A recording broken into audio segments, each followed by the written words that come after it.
Sumakabilang buhay na ang veteran na actress na si Jacqueline Jose sa edad na 60 nitong March 2, 2024. Nakakabigla ang balitang ito sa lahat at gumuho ang mundo ng showbiz na kumpirma ito ng isa sa anak ni Jacqueline na si Andy Eigenman. Makikita si Jacqueline Jose sa napakaraming palabas sa sinehan man o sa telebisyon na kasabayan ng mga bibigating artista katulad nila Vice Ganda, Coco Martin, Kylie Padilla, at Alden Richards at makikita naman siya sa kasalukuyan sa FP ang Batang Quiapo bilang Chief Espina.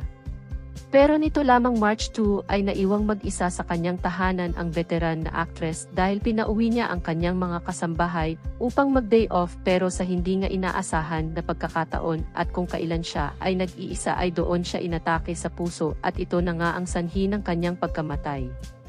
Kinumpirma ito ng kanyang anak na si Andy sa isang conference na ginanap ng March 4, 2024. Hindi naman agad nakauwi ang dalaga dahil umaga lamang ang flights na available sa Siargao noong nalaman niyang pumanaw na ang kanyang ina. Lubos nga ang lungkot ng anak dahil hindi inaasahan ang pagkapanaw ni Jacqueline Jose. Napakagaling nga ni Jacqueline sa larangan ng showbiz at talagang may nabuo itong legacy sa showbiz.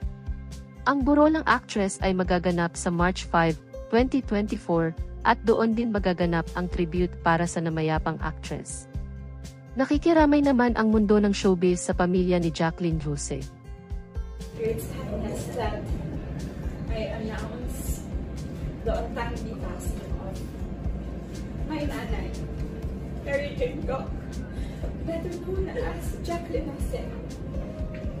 At the age of 60, on the morning of March 2nd, 2024, due to a myocardial infarction or a heart attack. We'd like to thank everyone who has since extended their prayers and condolences to us as our family is trying to come to terms with this unfortunate incident.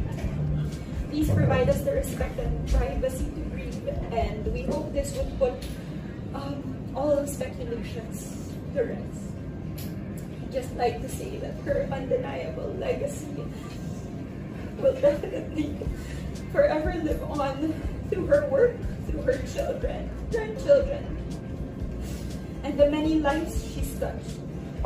As she herself, her life itself was her greatest obra maestra.